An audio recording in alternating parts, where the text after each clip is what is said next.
E aí, pronto para mais uma análise? Hoje, a nossa jornada no quadro branco vai revelar um negócio fascinante. Como a geografia pega aquela teoria pura, super abstrata, e transforma em uma realidade concreta, palpável, ali na nossa frente. A ferramenta mágica para isso? O trabalho de campo. E olha, não estamos falando de ficar lendo um mapa antigo ou decorando capital trancado numa sala, tá? A gente está falando de botar a bota no barro, sujar a mão, viver a dinâmica do mundo real. Nós vamos desenhar, literalmente, como a ciência geográfica e o aprendizado acontecem na prática e de onde vêm as regras super rígidas que sustentam tudo isso. Então, bora mergulhar nisso. Nossa expedição está dividida em 5 passos bem claros. 1. O olhar geográfico. 2. O pilar normativo. 3. A função pedagógica. 4. A ciência de síntese. E 5. O protocolo metodológico. Começando pelo começo, seção 1. O olhar geográfico, teoria e empiria. Para começar, a gente precisa quebrar um mito gigantesco logo de cara. Ir a campo não é, de jeito nenhum, um simples passeio recreativo. Tem uma citação muito forte no meio acadêmico que diz o seguinte: o trabalho de campo não é apenas uma metodologia, mas uma condição epistemológica da própria ciência geográfica. Profundo, né? Isso joga a gente lá para o século XIX, na época da institucionalização da ciência, com pioneiros como Alexander von Humboldt. Quando ele cruzava as Américas, ele não estava só fazendo anotação aleatória no caderninho. Ele transformou o próprio terreno no laboratório teórico definitivo. Foi exatamente esse deslocamento e essa observação detalhada que permitiram a ele criar leis gerais sobre a natureza. Então, o ponto crucial aqui é entender como isso muda a nossa percepção. Imagina o desenho de uma bússola se transformando num olho humano, encarando uma paisagem cheia de detalhes. É isso. O campo é aquele momento exato em que a teoria bate de frente com a realidade empírica. Não dá para só descrever passivamente que tem um prédio aqui e uma montanha ali.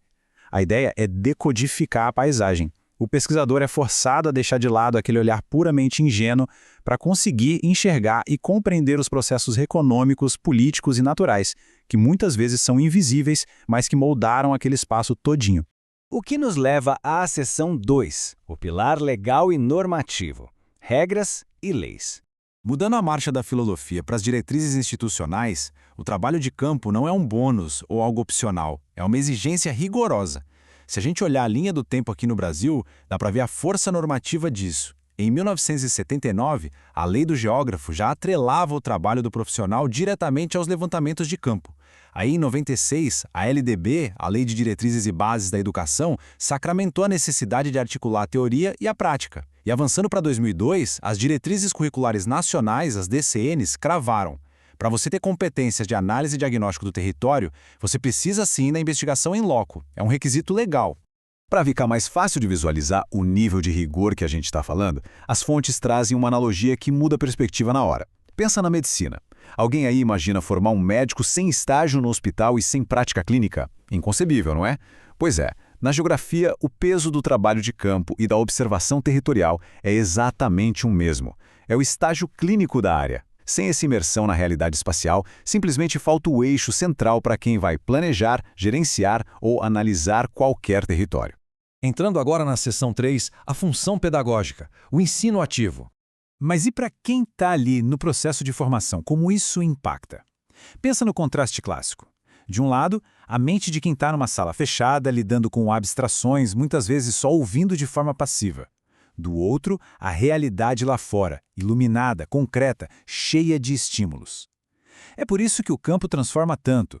Rola uma transição radical. Sai o espectador passivo e entra o investigador ativo, que literalmente põe a mão na massa.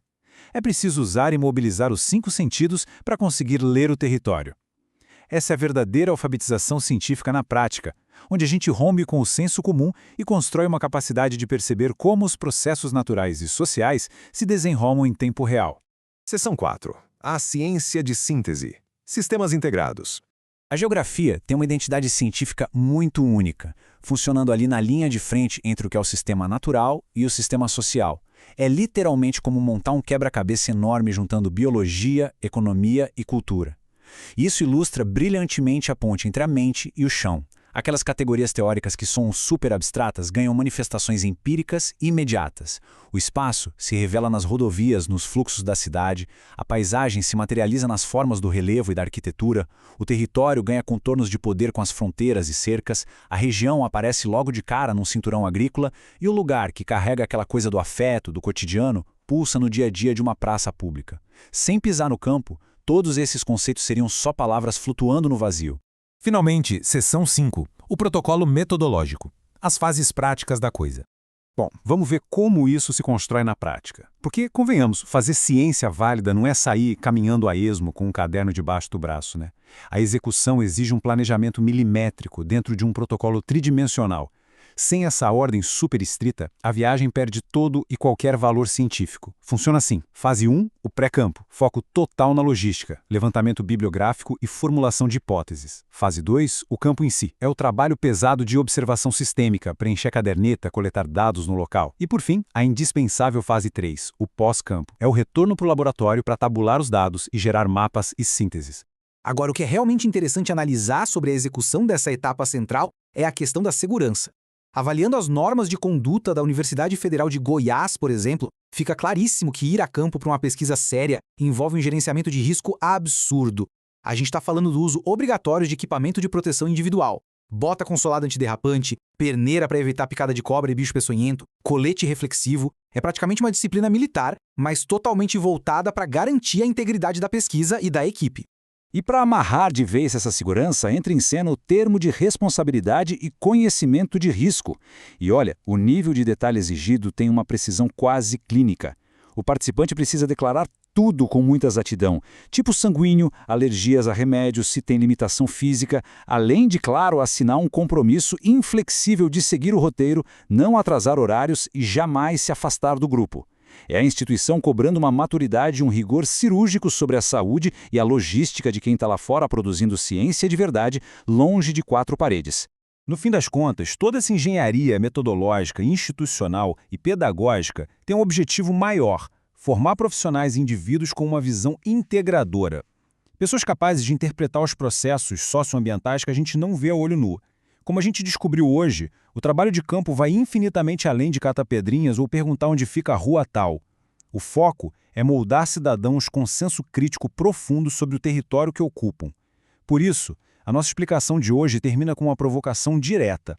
Se a paisagem é, de fato, um imenso e complexo texto escrito pela natureza e pelas forças sociais, será que nós estamos devidamente equipados para ler esse texto quando a gente abre a porta de casa?